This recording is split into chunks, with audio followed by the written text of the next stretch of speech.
Throughout history have always been waged by the ruling master class for conquest, power, and profit, and the subject class have always fought their battles. It wasn't until the close of World War I that soldiers began to ask why they were killing and being killed.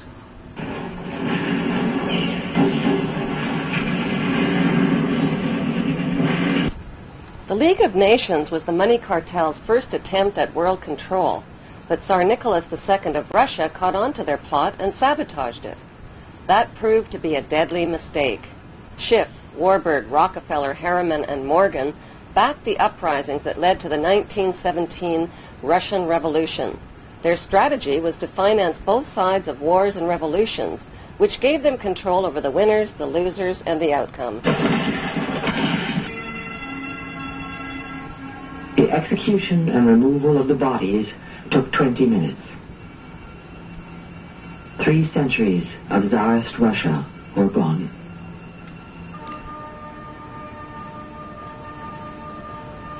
Between 1918 and 1921, 14 million Russians died from war and starvation under Lenin's Bolsheviks.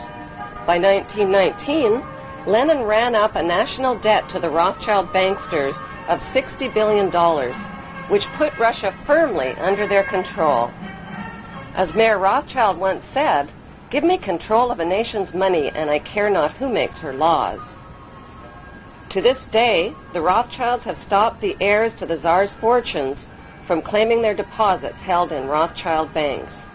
Those fortunes are now worth an estimated $50 billion. Joseph Stalin, who was financed by the same money cartel, replaced Lenin as Russia's brutal new dictator. Using terror and death threats, Stalin's job was to industrialize Russia and turn communism into a powerful counterforce to democracy. Manufactured conflicts between these two powerful political forces would be the ideal excuse for all future wars and for dividing, conquering, and ruling the world.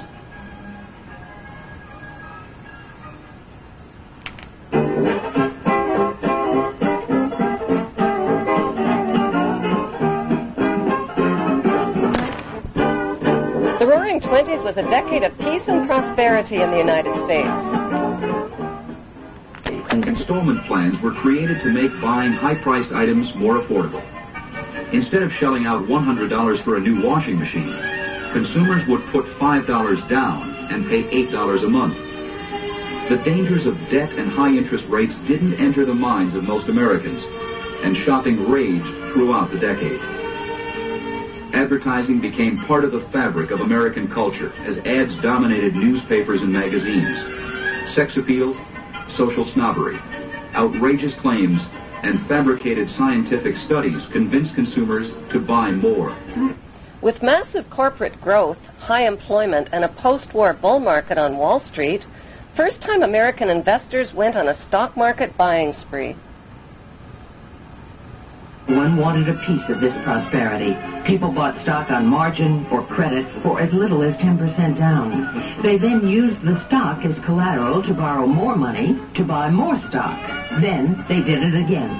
The market was a free-for-all with no regulations of any kind. The party ended on October 29, 1929, when the stock market crashed and caught everyone off guard, everyone except the banksters. J.P. Morgan and Kuhn and Loeb sent advance warnings to their group of insiders. These Federal Reserve pirates caused the crash by printing a whopping 62% inflation rate, then raising interest rates to an alarming 6%.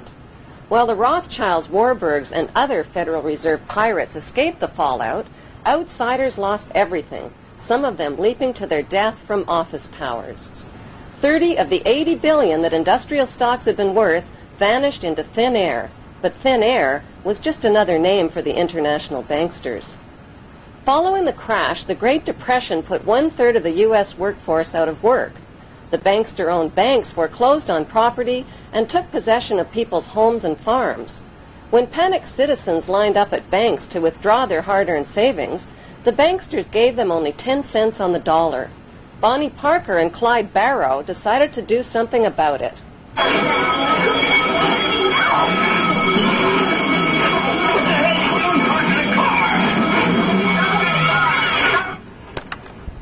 and desperate, many Americans set up tent cities and rode the rails looking for work. I went a-walking that riven-up highway. I saw above me that inland skyway. Saw below me that golden valley. This land was made for you and me. A paradise to live in or see. But believe it or not, you won't find it so hot if you ain't got the do-re-mi.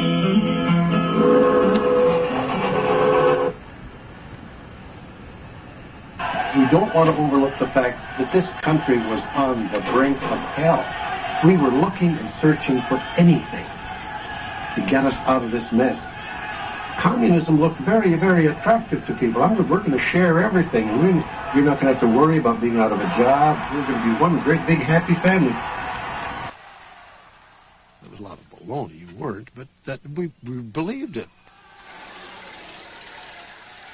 Either on the trains or in jungles, you do get to talking about what this means in a broader sense, the social struggle. Why does it have to be this way when the goddamn guys on Wall Street all got millions of dollars?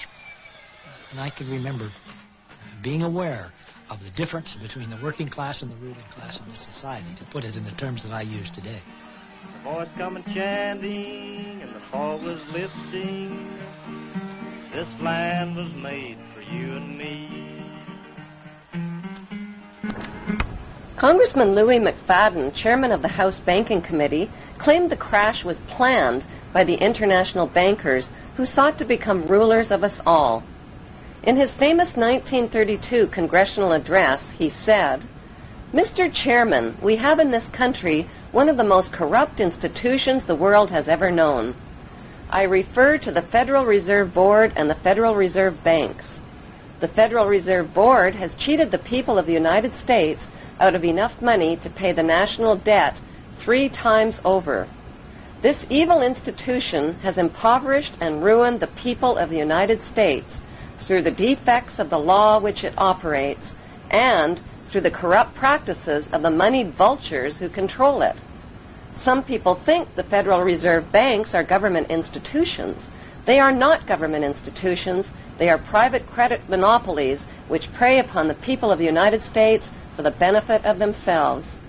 Following a series of death threats, McFadden died from food poisoning, followed by a heart attack under suspicious circumstances.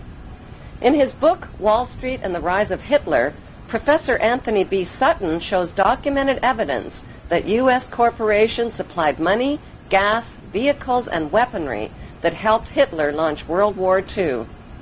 Prescott Bush, father of George Bush and grandfather of George W. Bush, supplied raw materials and funneled vast sums of money and credit to Hitler's Third Reich.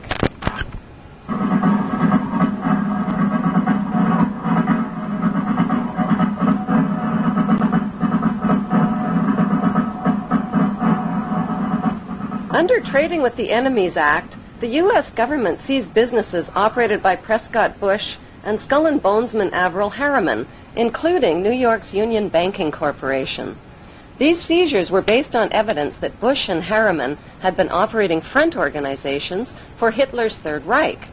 Their German partner was the notorious Nazi industrialist named Fritz Thyssen, who wrote a book of confessions called I Paid Hitler. Professor Sutton lists Rockefeller Standard Oil, Henry Ford's Ford Motor Company, J.P. Morgan's General Electric, ITT, and the DuPonts as suppliers for Germany's rearmament program. But why on earth would Jewish bankers and corporations finance a monster like Adolf Hitler? It is a well-known fact that Adolf Hitler went to great lengths to cover up his family history, even arranging for the assassination of Austrian Chancellor Dollfuss, who investigated Hitler's family. The Dollfuss file, now in the hands of the British Secret Service, revealed that Adolf Hitler's grandmother, named Maria Anna Schicklgruber, worked in Vienna as a live-in housemaid at Solomon Rothschild's manor next to his hotel. The information was traced through her compulsory registration card. Solomon Rothschild was one of Mayor Rothschild's 5 banker sons. Separated from his wife, Solomon had a reputation with police as a lecherous womanizer. When Maria Anna Schicklgruber's pregnancy was discovered, she was dismissed. Adolf Hitler, the grandson of Solomon Rothschild, earned a reputation as the most evil man the world has ever known. But more evil than Adolf Hitler were the men who created and financed him.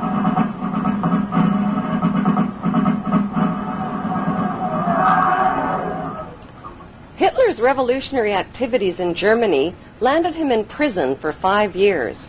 This so-called prison was Landsberg Castle, a comfortable, privileged pastoral setting where Hitler was groomed for the job of Führer. His coaches, Rudolf Hess and Hermann Göring, helped him write the infamous book Mein Kampf,